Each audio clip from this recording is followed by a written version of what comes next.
to us about the environment that we're faced with and what we do that you can to protect our kids on a daily basis. We've invested in a system called Centegix, and Centegix is the system that helps with law enforcement response. Basically what that system does is teachers have lanyards, and when they hit that button, it basically will tell law enforcement, Collin County Sheriff's Office Dispatch, where to send help at.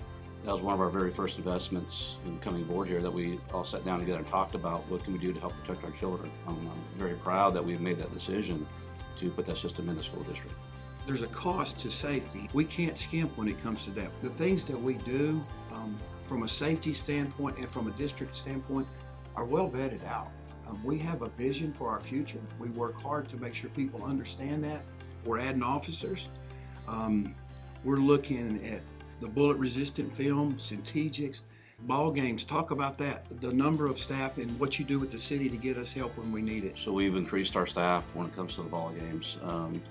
So working with the City of Melissa as well as the Collin County Sheriff's Office, I want to make sure when people come here to the game, they can enjoy the game and have fun and not worry about what's going on or if there's any threats out here.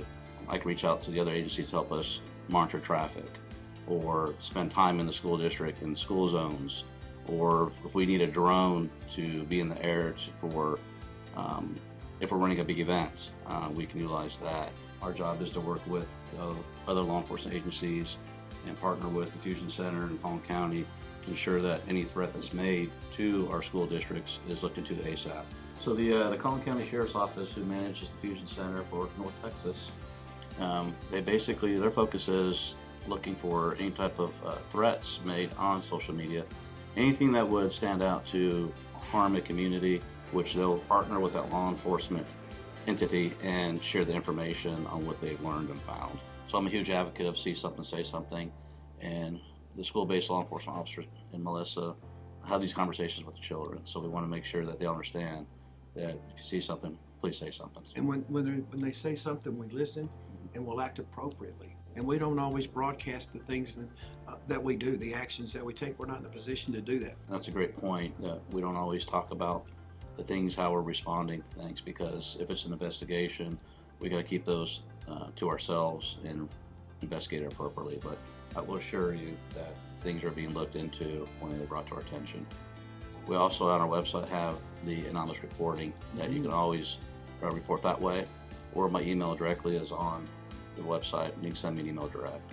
I hope you heard us today. I hope you're listening and tune in and share the news. We're going to go through and we've got a safety committee that's going to convene. If you'd like to be on that safety committee potentially, reach out to Chief Fontana or one of our officers and we'll get you hooked up. Chief, thanks for coming and visiting with me today. It was nice. We're both very busy to sit down and really recalibrate and share with the community what's going on. I hope they heard us. I hope they listened. I hope they felt our heart and know that we're being sincere in our efforts, and I just really appreciate you being here. Thank you, appreciate it. And thank you for spending another minute with Mr. Murphy.